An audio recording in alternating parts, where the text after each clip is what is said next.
मी तिथून उठले आणि बाहेर आले तर ते कुत्र्याचे पिल्लू मला बघून परत जोरजोरात ओरडू लागले. मी तिकडे दुर्लक्ष करून पळतच माझ्या घराकडे निघाले. आधेमध्ये काहीही आले तरी मी त्याला चिरून पुढे जात होते. शेवटी मी माझ्या बिल्डिंगच्या खाली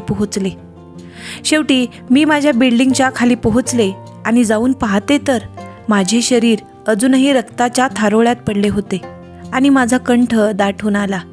म्हणजे मी आता एक आत्मा आहे. आता पुढे तिथे पोलीस आणि ॲम्ब्युलन्सच्या गाड्यांचे आवाज घुमत होते. कोणी माझ्या त्या पडलेल्या मृत शरीराचे फोटो काढत होते. आता मला सगळे आठवू लागले.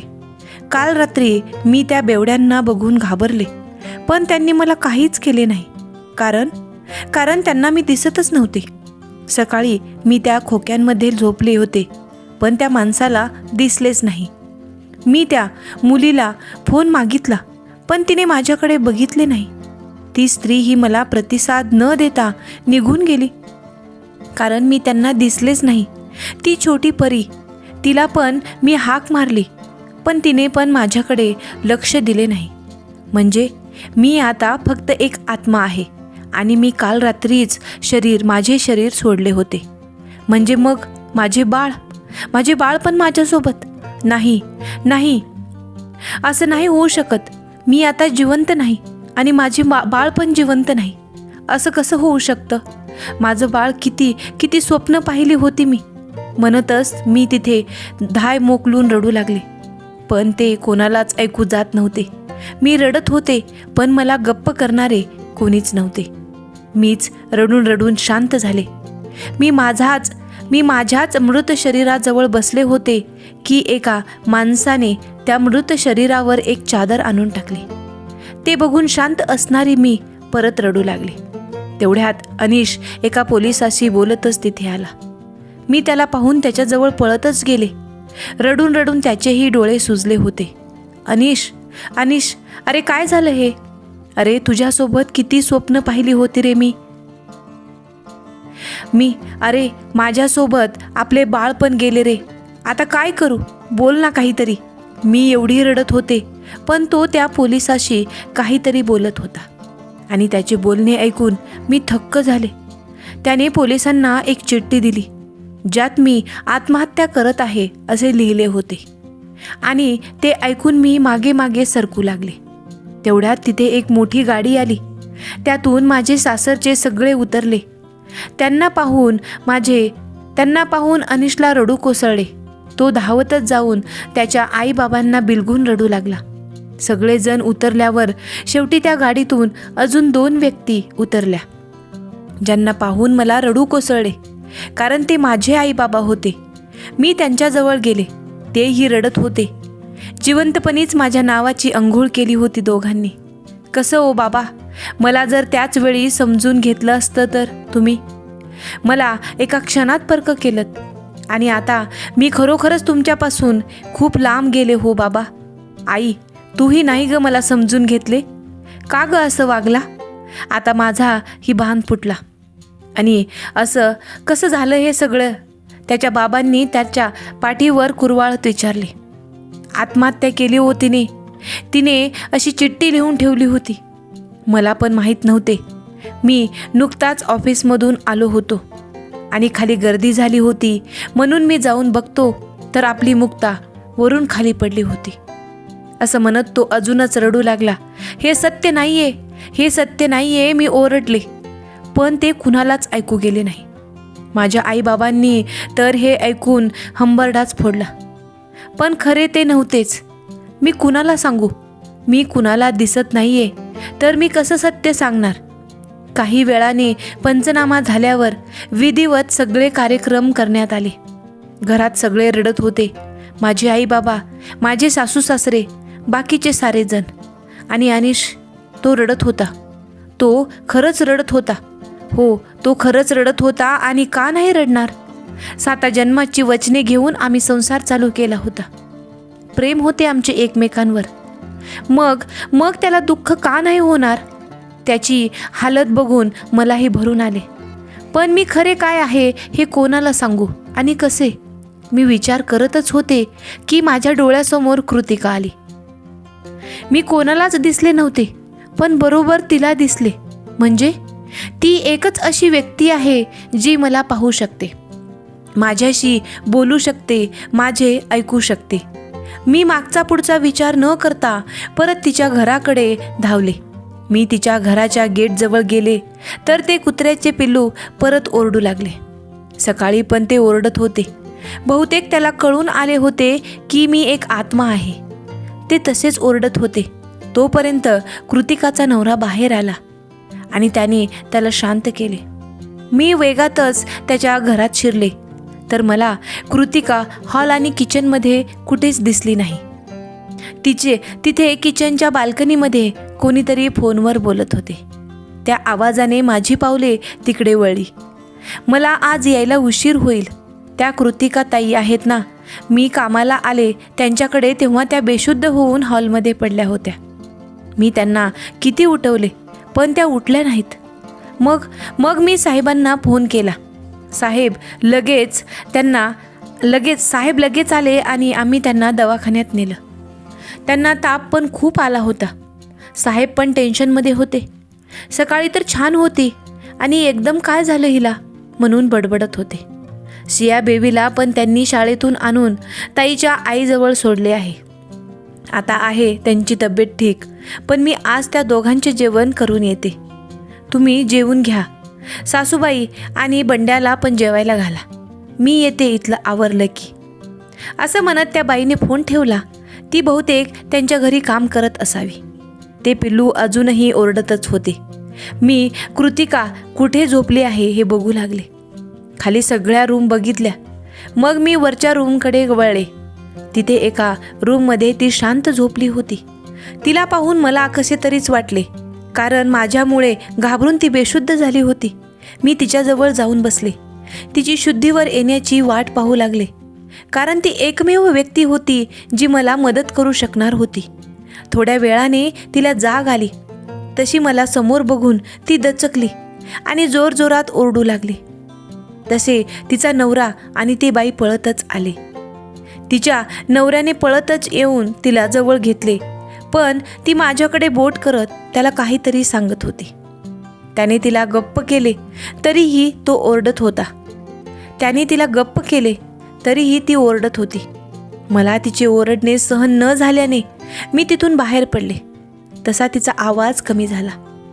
मी परत आत डोकावून बघितले तर ती आता झोपली होती. साहेब, काही जादूटोणा तर नाही ना केला कुणी ताईवर? ती बाई म्हणाली. तसे तिच्या नवऱ्याने त्या बाईकडे वैतागून पाहिले.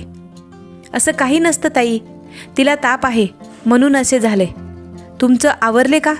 तुम्ही गेलात तरी चालेल, रात्रही होत आली आहे. तो म्हणाला. तशी ती बाई हो म्हणत घरी निघून गेली. मी तिथेच पायरीवर बसून राहिले, कारण आता त्या बाईसारखे माझे कोणतेच घर नव्हते. मध्यरात्री मला कसला तरी आवाज आला. तसे मी तिच्या रूममध्ये पाहिले तर कृतिका रूममध्ये नव्हती. फक्त तिचा नवरा तिथे झोपला होता. ती गॅलरीमध्ये उभी राहून मोकळा श्वास घेत होती. कदाचित तिचा ताप आता उतरला असावा आणि कदाचित माझी भीतीही कमी झाली असावी. मी हळूच पावले टाकत तिच्याजवळ गेले आणि तिला हाक मारली. तशी ती परत दचकली. हे बघ कृतिका ताई, अजिबात घाबरू नको. मी तुला काहीही करणार नाही. मला फक्त न्याय हवा आहे. अन्याय फक्त माझ्यावर झाला असता तर ठीक होते, पण अन्याय माझ्या पोटातल्या बाळावर पण झाला आहे आणि एक आई आपल्या बाळासाठी काहीही करू शकते, भले मग ती आत्मा झाल्यावर का असेना. मी म्हणाले तसे ती परत घाबरली. म्हणजे तू आई होणार होतीस, मग तू आत्महत्याच का केलीस? तू स्वतःसोबत त्या लहान जीवालाही मारलंस, ती चिडून म्हणाली. नाही ग ताई, कोणती स्त्री आपल्या पोटच्या पोराच्या जीवावर उठेल? सत्य हे अजिबात नाहीये जे सगळे सांगत आहेत. सत्य काहीतरी वेगळंच आहे आणि जे मला माहिती आहे आणि मी तुला सांगणार आहे ते. काय आहे सत्य मग?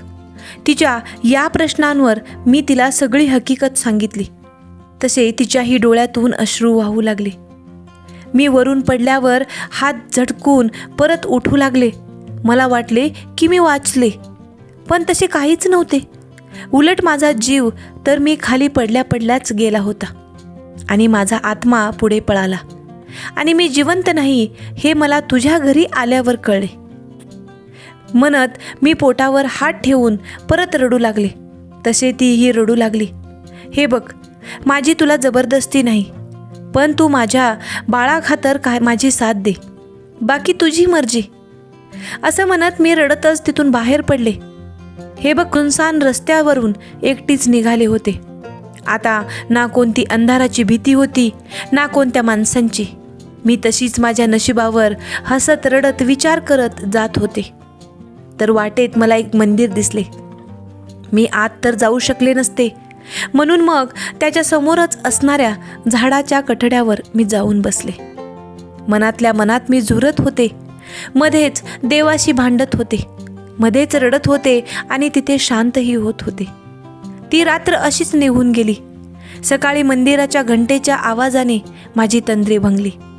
मी इकडे तिकडे पाहू लागले तर बरीच माणसे देवदर्शनाला आलेली दिसत होती. मी त्यातील काही माणसांच्या समोर गेले, जेणेकरून मी कुणाला दिसते का ते पाहू लागले. पण सगळीच लोक मला तशीच चिरून पुढे जात होती. कृतिका कितपत माझी साथ देईल मला माहीत नव्हते, म्हणून मग मला दुसरा पर्याय बघणे गरजेचे होते. पण मला अशी कोणतीच व्यक्ती भेटली नाही जी मला पाहू शकते. मी निराश होतच घरी परतले. बिल्डिंग खाली अजूनही काही पोलीस वगैरे होते. काही लोकांची विचारपूस करत होते. कदाचित ते माझ्याबद्दल विचारत असतील, पण माझे कोणाशीच वाकडे नव्हते, त्यामुळे ती लोक माझ्याबद्दल सगळं चांगलंच सांगत होते. त्यांनाही मी गेल्याचे दुःख होत होते. ते लोक माझ्यासाठी हळहळ व्यक्त करत होते. मी आमच्या फ्लॅटजवळ गेले तर मला कुणाचा तरी रडण्याचा, मोठमोठ्याने बोलण्याचा आवाज आला.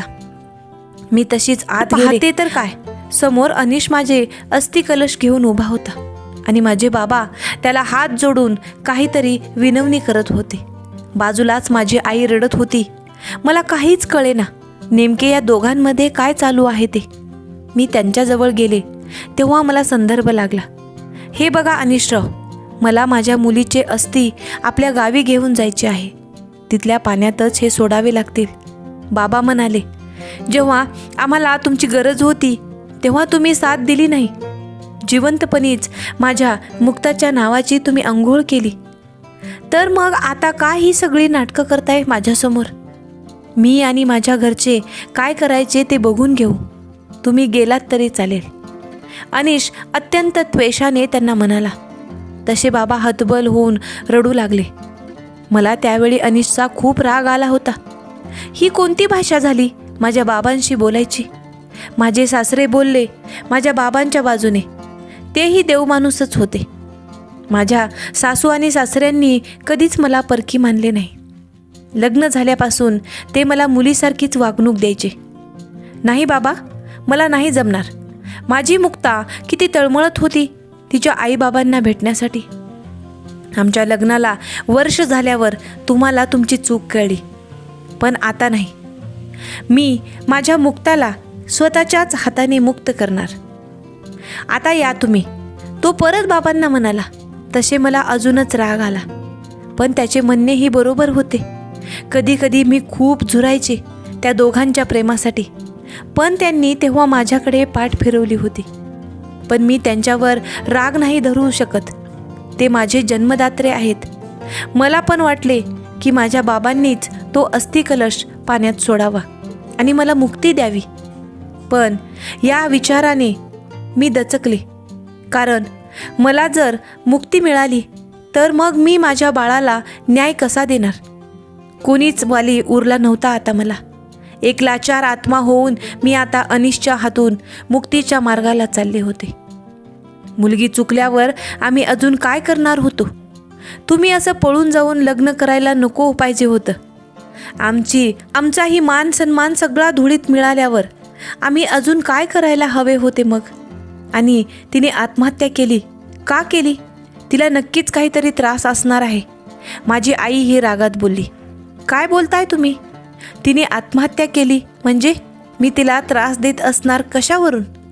मी तिला म्हणलं होतं की आपण सर्वांच्या साक्षीने लग्न करूया. पण तिला जास्त घाई होती लग्नाची. तुम्ही कुठेतरी दुसरीकडे लग्न लावून द्याल म्हणून. तेव्हाही तिने मला मरणाची धमकी दिली होती, म्हणून मी लग्न केलं. या सगळ्यात जबाबदार फक्त तुमची मुलगी आहे. प्रेमात वेडी होती ती. तिला मी साधे कुणाशी बोललेलंही खपायचा संशय घेऊन तिने संसाराची गोडी घालवली आणि स्वतःच डिप्रेशनमध्ये जाऊन तिने वरून उडी मारली. तसे तिने स्पष्ट चिठ्ठीमध्येही लिहिलं आहे. किती समजून घेतले मी तिला, पण ती स्वतःच्या विचारांमुळे सुखी आयुष्याला मुकली.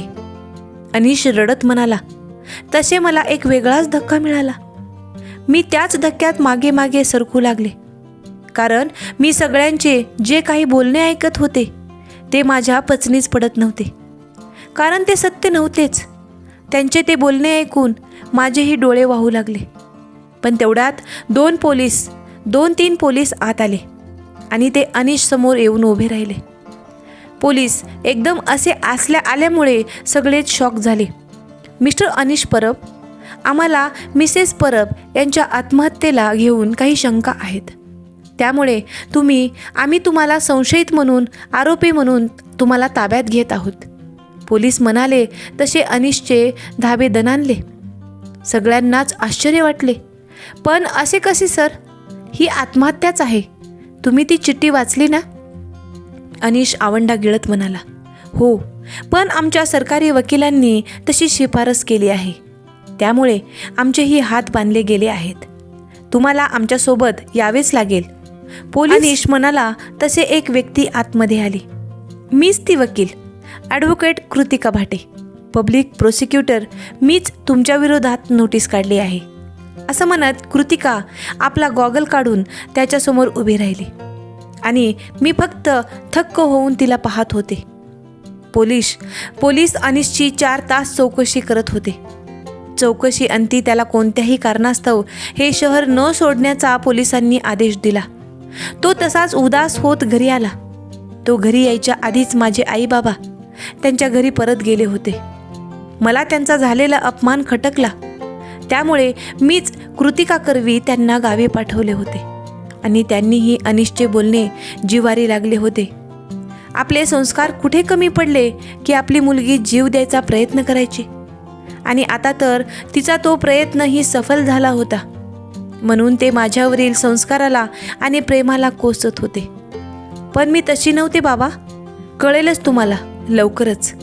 माझा अस्थिकलश मात्र कृतिका घेऊन आली होती आणि तिने ते तिच्या घरी जपून ठेवले होते, कारण तिला मला एवढ्यात तरी मुक्त करायचं नव्हतं.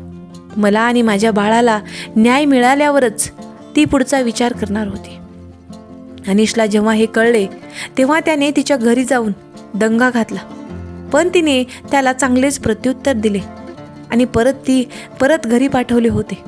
तेव्हा तिच्या नवऱ्यानेही तिला साथ दिली होती. कृतिकाने 4-5 दिवसांपूर्वीच बाबांकरवी कोर्टात केस फाईल केली होती. आज त्याची सुनावणी होती. कृतिकाने देवासमोर हात जोडून तिला या कामात यश मिळू दे म्हणून प्रार्थना केली. मीही देवाजवळ मागणी मागितली. कोर्ट सुरू झाले. मंडळी आपापल्या जागी बसली. अनिशने पुढचा धोका ओळखून आपल्यासाठीही एक वकील घेतला होता. कृतिका आणि समोरचा वकील सगळ्यांना एक एक करून प्रश्न विचारत होते आणि सगळे माझ्याबद्दल चांगले बोलत होते. माझ्या बाबांना जेव्हा पुढे बोलावले तेव्हा त्यांना पाहून मला भरून आले. त्यांनाही दोघांनी प्रश्न विचारले आणि त्यांनी योग्य ती उत्तरं दिली. आम्हाला जेव्हा आमची चूक कळून आली तेव्हा मी आणि मुक्ताची आई तिच्या सासरी गेलो होतो. मुक्ताचा सासरा म्हणजे देवमाणूस.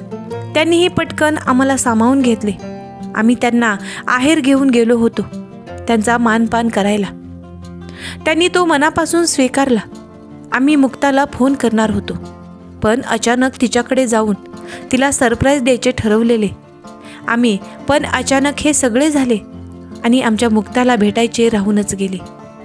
असं म्हणत ते मोठमोठ्याने रडू लागले. सगळ्यांचाच बांध फुटला. मीही न कळत रडू लागले. यायला पाहिजे होतं बाबा तुम्ही आधीच, म्हणजे हा अनर्थ तरी टळला असता. असं म्हणत मी माझे डोळे पुसले. आता बारी होती अनिशची. तो पुढे आला आणि त्या चौकटीत उभा राहिला. तर मिस्टर परब, मला सांगा, त्या दिवशी नेमके काय झाले? कृतिका, मी ऑफिसमध्येच होतो.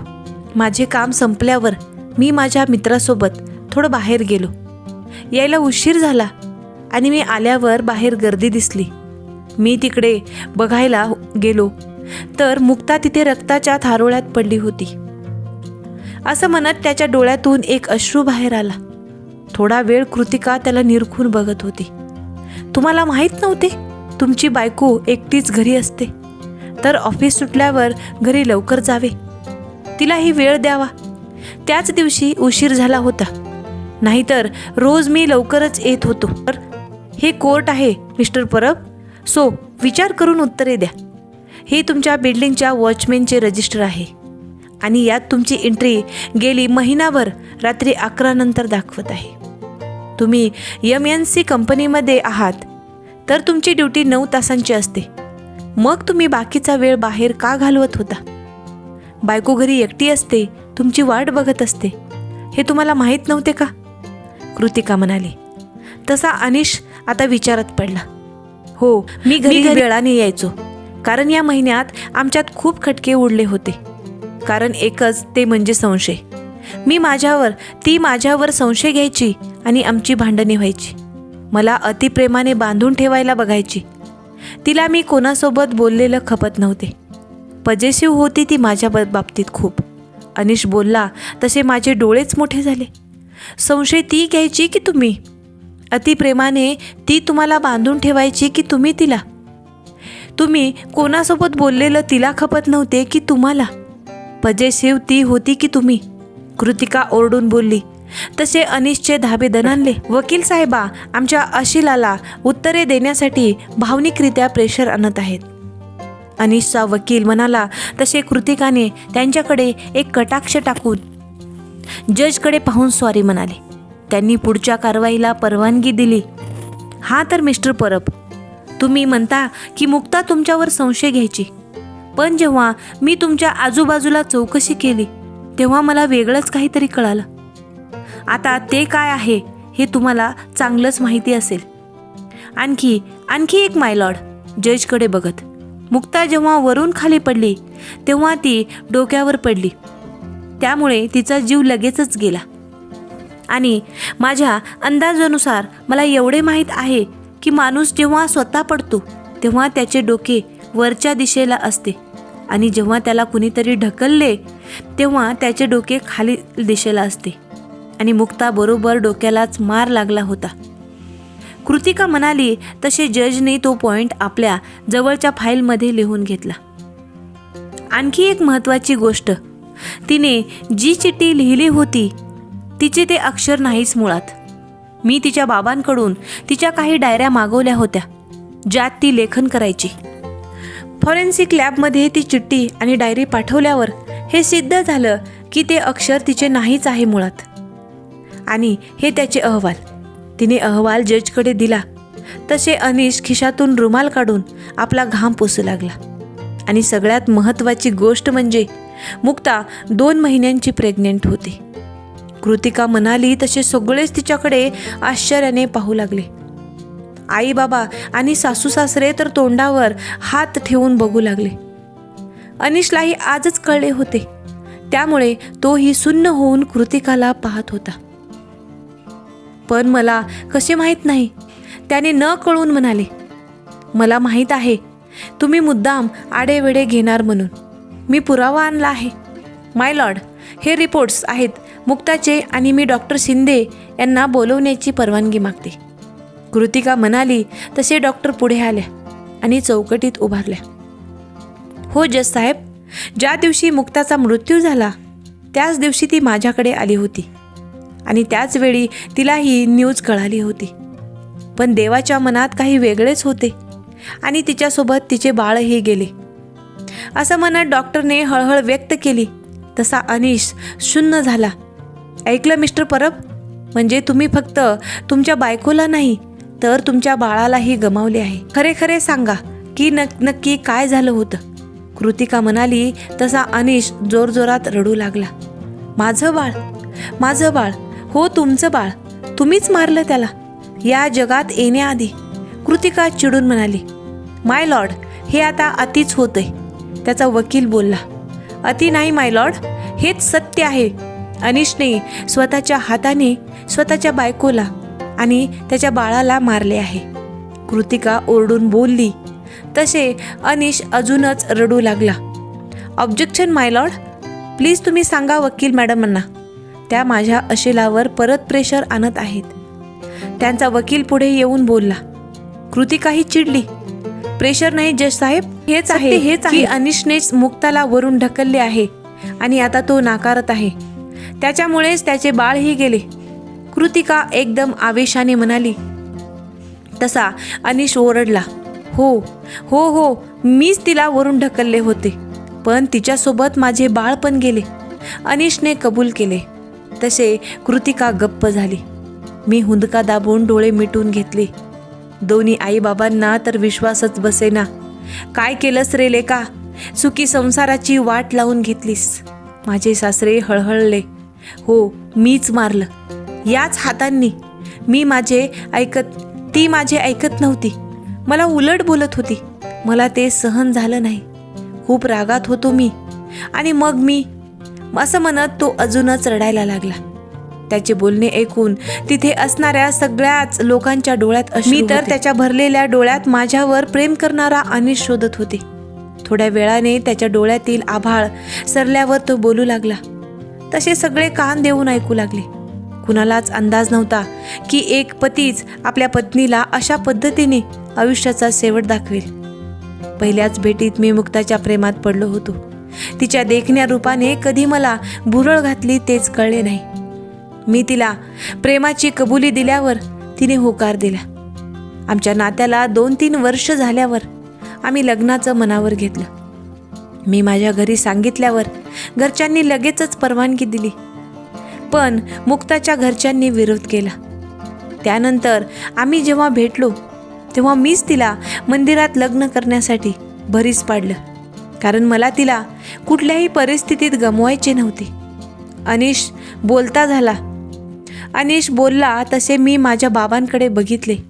त्यांनी तोंडावर हात ठेवला होता, कारण त्यांना त्यांच्या संस्कारावरच शंका आली होती. आज त्यांना खरं काय ते कळलं असेल. त्यानंतर आम्ही मंदिरात लग्न केले आणि तिच्या घरी गेलो तर तिच्या आईबाबांनी तिच्या नावाची अंघोळ केली आणि आम्हाला घरातून हाकलले. त्यावेळी मीच तिचा आधार होतो. आम्ही माझ्या घरी आलो. तिथे मात्र एवढी सालस सून बघून सगळ्यांना आनंद झाला. माझी नोकरी इकडे शहरात असल्यामुळे थोडे दिवस राहून आम्ही परत शहरात आलो. सुरुवातीला आम्ही भाड्याच्या घरात राहत होतो, पण मी आधीच लोनला अप्लाय केल्यामुळे मला लोन मिळाले आणि संकल्पमध्ये मी फ्लॅट घेतला आणि तिथे राहायला आलो. सुरुवातीचे दिवस चांगले गेले, पण ती गावातून आल्यामुळे तिचे राहणे खूपच साधे होते. MNC मध्ये असल्यामुळे तिथे माझे सगळे हायफाय मित्र होते. आम्ही कधी पार्टीमध्ये गेलो की ते तिला बघून टॉन्ट मारायचे आणि ते मला सहन व्हायचे नाही. म्हणून मी घरी आलो की उगाचच तिच्याशी भांडायचो, पण ती मूग गिळून गप्प बसायची. एकदा असंच मी माझ्या एका मैत्रिणीला सांगितल्यावर ती मुक्ताला पार्लरमध्ये घेऊन गेली आणि तिचा पूर्णच मेकओव्हर केला. एकतर आधी ती देखणी होतीच आणि आता त्यात जास्त छान दिसू लागली. मला जसे हवे तशी ती राहू लागली. मलाही तिला असं पाहून खूप आनंद झाला होता. आता मीही खुश असायचो. आमच्यात भांडणे होत नव्हती. पण काही दिवसांनी सगळं उलटच झालं. एकदा एका पार्टीत माझ्याच मित्राने तिला डान्ससाठी विचारले. ती नाही म्हणत होती. मग मीच तिला त्याच्यासोबत डान्स करायला पाठवले. तेव्हा पार्टीत फक्त मुक्ताचीच चर्चा होती. ती किती सुंदर आहे हेच सर्वांच्या ओठी होते. मला ते आवडले नाही आणि घरी आल्यावर परत आमच्यामध्ये भांडणं झाले आणि नेहमीप्रमाणे तिनेच माघार घेतली. काही दिवसांनी घरी येताना एका कॅफेच्या बाहेर मुक्ता आणि माझा तो मित्र बोलताना दिसले. मी घरी आल्यावर तिला विचारलेही, पण ती म्हणाली की तो सहजच भेटला होता. मी गप्प बसलो, पण माझ्या डोक्यात संशयाचे भूत शिरले. आता मी तिच्यावर सारखी नजर ठेवायचो, तिला सारखे प्रश्न करायचो. तीही कधी कधी वैतागत होती, पण गप्प असायची, कारण माहेर तुटल्यामुळे तिला माझ्याशिवाय कोणताच आधार नव्हता आणि ती मला सोडून जाणे अशक्यच होतं. म्हणून मी तिला गृहीत धरू लागलो. त्या दोघांना एकत्र पाहिल्यानंतर माझी झोपच उडाली होती. मला सारखे वाटायचे की त्यांच्यात काहीतरी आहे. संशय मला हावी झाला होता. मला स्वप्नातही ते दोघे दिसायचे. मग मी रात्री अवेळी जाग आली की उठून तिच्यावर माझा हक्क गाजवायचो. ती गपगुमान सगळं सहन करायची. कदाचित जे सहज भेटले असतील, पण मला माझं मन काहीतरी दुसरंच सांगत होतं. त्या नादात मी रोज दारू प्यायला चालू केली. घरी वेळाने जायला सुरुवात केली. ती रडायची, मनस्ताप करून घ्यायची, पण मी दुर्लक्ष करायचो. त्यानंतर तिच्या मृत्यूच्या आदल्या दिवशी आम्ही दोघेही एका पार्टीमध्ये गेलो होतो. त्यावेळीही ती माझ्यासाठी छान तयार झाली होती. मी तिच्यावर खूप प्रेम करायचो. म्हणून का होईना त्या दिवशी माझ्या मनाने माझ्या संशयी बुद्धीवर मात केली होती. आम्ही त्या दिवशी खूप छान टाईम स्पेंड केला होता. दुसऱ्या दिवशी ऑफिसला गेल्यावर मला तो माझा मित्र दिसला आणि तो मला भेटायला माझ्याजवळ आला. तो माझ्याजवळ येऊन फक्त मुक्ताबद्दलच बोलत होता. ती काल किती छान दिसत होती, मी कसा लकी आहे की मला मुक्ता मिळाली, असं सगळं तो बोलत होता. मी फक्त त्याला हुंकार देत होतो. त्याला एक कॉल आला तसा तो अर्जंटली बाहेर जायला निघाला. त्यावेळी परत शंकेची पाल माझ्या मनात चुकचुकली. मी मुक्ताला फोन लावला, पण तिने फोन उचलून बाहेर असल्याचे सांगितले आणि माझा संशय अजूनच दृढ झाला. अनिश, तेव्हा मी डॉक्टरकडे गेले होते. मला आनंदाची बातमी कळली होती आणि मला ती तुला समोरासमोर सांगायची होती, म्हणून मी फोनवर जास्त बोलले नव्हते. पण तुला असे कसे वाटले की मी बाहेर कुणाबरोबर तरी आहे म्हणून? तुझ्या विचारांवर मला कीव यायला लागली आहे. मी स्वतःशीच बोलत होते, तेवढ्यात परत त्याचा आवाज आला. मला लगेच तिथून बाहेर पडणे शक्य नव्हते, पण माझे विचार खूपच पुढे गेले होते. मी त्या दिवशी ही दारू पिऊनच घरी गेलो होतो. वॉचमॅन तिथे नव्हता, म्हणून मी एंट्री न करताच वर गेलो. त्या दिवशी आमच्या दोघात खूपच भांडणं झाले. ती रडत होती, मला समजावत होती, पण मला काहीच ऐकून घ्यायचे नव्हते. एक क्षण असा आला की तिने मला माझ्या कानाखाली मारली आणि बाहेर गॅलरीमध्ये जाऊन रडू लागली. मी तसाच तिच्या मागे गेलो आणि मला मारल्याचा जाब विचारू लागलो. रात्रीचे 12 वाजून गेले होते. बाहेर कुणीच नव्हते. मी तिचा हात पकडला आणि तो हात सोडवायला तिची झटापट सुरू झाली आणि त्याच मी शांतपणे माझे डोळे मिटून घेतले. कोर्टात असणारे सगळेजण थक्क झाले. सगळ्यांच्या डोळ्यात अश्रू होते. एका छोटीशी गोष्ट किती मोठा परिणाम करून गेली होती. गैरसमज आपण बसून बोलून सोडवू शकतो, पण अशा अबोल विचारांनी माणसाच्या आयुष्याची राखरांगोळी होऊन जाते. थोडा वेळ तो रडून परत बोलू लागला. मी तिला हात देण्याचा प्रयत्न केला होता, पण ती माझ्या हाती लागली नाही. त्याच्या आधीच ती खाली पडली होती आणि जोरात ओरडली. तिच्या आवाजाने झटक्यात माझी सगळी दारू उतरली. आमच्या बिल्डिंगचा वॉचमॅन धावतच तिच्याजवळ आला. मी त्याला बघून पटकन खाली वाकलो आणि घरात शिरलो. घाबरून काय करायचे मला सुचेना. मी पटकन एक तिच्या नावाची चिठ्ठी लिहिली आणि तिथेच हॉलमध्ये ती चिठ्ठी ठेवून मी खाली पळालो. मागच्या गेटला कोणच नव्हते. हे बघून मी बिल्डिंगच्या बाहेर आलो आणि मग परत काही न झाल्यासारखे मी मेन गेटने आतमध्ये आलो. पण समोर रक्ताच्या थारोळ्यात पडलेल्या मुक्ताला बघून मला फार असह्य झाले. मी बाहेरून तसे दाखवून दिले नाही, पण मी तिला का वाचवले नाही याचा मला प्रचंड पश्चाताप झाला होता. मी वॉचमनला ॲम्ब्युलन्स बोलवायला सांगितली, पण त्याने सांगितलं की मॅडम आता जिवंत नाहीत, त्यांचा श्वास बंद झाला आहे, आता पोलिसांनाच बोलवायला लागेल. मग मीही तिला आपल्या छातीशी लावून शांत बसलो. दवाखान्यात नेऊनही काही उपयोग झाला नसताच, पण मला माहीत नव्हते की मुक्ताबरोबर आमचे बाळपण गेले. मी माझ्या या हाताने माझ्या प्रेमाचा आणि माझ्या बाळाचा खून केला. मला फाशी द्या जज साहेब, मलाही आता जगायचे नाहीये. माझी मुक्ता माझी वाट बघत असेल, माझं बाळ माझी वाट बघत असेल, असं म्हणत अनिश खाली कोसळला. त्याला पोलिसांनी सावरले. थोड्या वेळाने जज साहेबांनी त्याला शिक्षा सुनावली आणि पोलीस त्याला घेऊन गेले. तसा माझा बांध फुटला. कृतिकाने कुणाचे लक्ष नाही हे पाहून मला शांत केले. दोन्ही आईबाबांना हतबल झाले होते, पण मी काय करणार होते? मी त्यांच्यासाठीच काहीच करू शकत नव्हते. ना मी त्यांना दिसत होते, ना ते मला ऐकू शकत होते.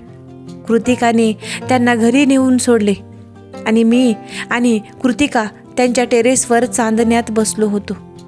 तिला माझ्यासोबत बोलायचे होते, कारण तिला उद्यापासून मी दिसणार नव्हते. मी उदास होऊन बसली होती. मला तिचे फार कौतुक वाटत होते, कारण तिने माझी खूप साथ दिली होती. पहिला ती मला घाबरली, पण नंतर तिने खूप धाडसाने सगळे सांभाळले. तिने मला माझ्या मुक्तीच्या वाटेवर आणून सोडले होते. मलाही आज तिच्याशी खूप बोलायचे होते, शेवटचे. म्हणून मग शेवटी मीच शांतता भंग केली आणि बोलू लागले. आज न्याय झालाच शेवटी, माझाच नाही तर माझ्या बाळाचाही. एक वेळ मी त्याला माफ केले असते, कारण तो माझे प्रेम होता. पण माझ्यातली आई त्याला कशी माफ करणार? या जगात यायच्या आधीच माझ्या बाळाचं आयुष्य हिरावून घेतले होते त्याने. त्या न उमेजलेल्या कळीचा काय दोष होता आणि माझाही काय दोष होता? मी जेव्हा नीट राहत नव्हते तेव्हाही त्याला प्रॉब्लेम होता. मी गावठी राहते म्हणून तेव्हाही भांडायचा. त्यामुळेच मला स्वतःमध्ये बदल करावा लागला. आणि त्यानंतर मी चांगली राहत होते तरी त्याला प्रॉब्लेम झालाच. त्याच्या मित्रांवरून संशय घेऊन माझ्याशी भांडू लागला. मी गप्पच बसत राहिले, कारण त्याच्यावर रुसून नाराज होऊन मी जाणार कुठे होते? आईबाबांनी आधीच मला परके केले होते. नंतर त्याचे वागणे खूपच बदलले. लग्न झाल्यावर प्रेम कमी होते असे ऐकले होते, पण त्याचे प्रेम तर संपल्यात जमा होते. त्या दिवशी मी बाजारात गेली असताना त्याचा मित्र मला अचानक भेटला. मी रस्त्यात चुकले होते आणि उन्हात चालून चालून मला थकवाही आला होता. तेव्हा त्याने मला मदत केली. मला एका कॅफेमध्ये घेऊन गेला आणि तिथे मला एनर्जी ज्यूस दिले आणि मला थोडे बरे वाटल्यावर त्याने मला टॅक्सी करून दिली आणि घरी पाठवले. त्याच्या मनात असे काही असते तर त्याने लगेच मला घरी पाठवले नसते किंवा मग स्वतः सोडायला आला असता. पण मुळात असे काही नव्हतेच आणि हेच नेमके अनिशने बघितले आणि गैरसमज करून घेतला. मी किती समजावले पण तो ऐकून घेण्याच्या मनस्थितीत नव्हताच. त्या घटनेनंतर तो प्रत्येक पुरुषावरून माझ्यावर संशय घेऊ लागला. मला त्याचा स्वभाव खूपच खटकत होता, पण मी काहीही करू शकत नव्हते. आणि एकदा त्या गोष्टीचा अंत झाला आणि मी त्याच्यावर हात उगारला. पण त्यानेच माझ्यावर आणली होती ही वेळ. माणूस रागाच्या भरात चूक करतो, पण त्याचे परिणाम एवढे भयानक असतात की कितीही भरपाई करतो म्हणले तरीही त्याची भरपाई होत नाही. कशाची कमी नव्हती आमच्या आयुष्यात, ना शिक्षणाची, ना पैशाची, ना प्रेमाची. तरी पण हा संशय सगळ्यांवरच हावी झाला. खूप प्रेम केले मी अनिशवर आणि इथून पुढेही करत राहीन. मी आपल्याच तंद्रीत बोलत होते आणि कृतिका कधीपासून हुंदका दाबून बसली होती. तेवढ्यात तिचा नवरा जय वर आला. त्याने तिच्या खांद्यावर हात ठेवल्यावर ती त्याला बघून त्याच्या खुशीत शिरली आणि हुंदके देऊन रडायला लागली. दिवसभर धीट असणारी वकील आता लहान बाळासारखी रडत होती. मी त्या दोघांना तिथे एकटे सोडून बाहेर निघाले. दुसऱ्या दिवशी सकाळी माझ्या गावात माझे बाबा अस्थिकलश सोडायला घेऊन आले होते. तिथे आई, माझ्या सासरचे, कृतिका सगळे आले होते. थोड्या वेळात पोलीस अनिशला घेऊन आले. मी कृतिकाला माझ्या दोन्ही आईबाबांकडे लक्ष द्यायला सांगितले. वय झालं होतं आता त्यांचं. या वयात त्यांनी आपली मुले गमावली होती. तिने मला आश्वस्त केले की तसे माझी काळजी मिटली.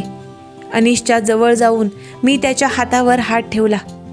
त्याला काहीतरी जाणवल्यासारखे झाले. तो इकडे तिकडे पाहू लागला, पण आता खूपच उशीर झाला होता सगळ्याच गोष्टींना.